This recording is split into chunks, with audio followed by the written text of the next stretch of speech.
there's a battle brewing in East Aurora. Hundreds of people say they're worried about a plan to put either a brewery or a distillery in a state park. A proposal to state parks officials would allow the business to be built at Knox Farm State Park in East Aurora. News 4's Rachel Monjovi asked people why they're against the plan. Don and Jackie, although no decision has been made by the state, residents in East Aurora are still making their voices heard to prevent a brewery from being built on public land.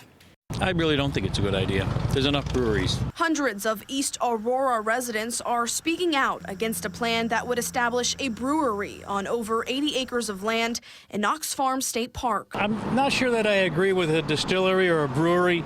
It's been like a national heritage for so long. It's just not the right setting for an industry that's going to generate truck traffic, parking lots, lights, music, that type of thing. State park officials issued a formal request for proposal to solicit potential partnerships, but only received one proposal.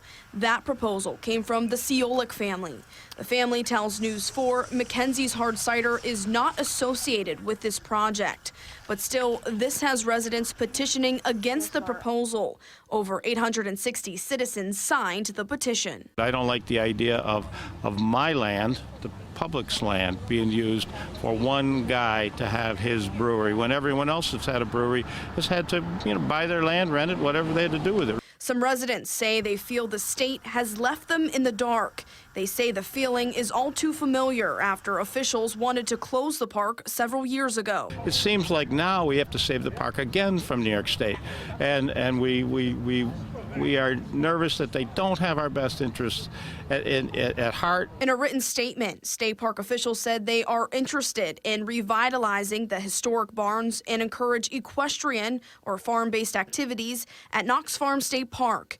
We are currently reviewing next steps. No decisions have been made. No park structures or land will be sold. The petition against this proposal will be submitted to at least 12 state and local officials. In the studio tonight, Rachel Monjovi, News 4 at 11.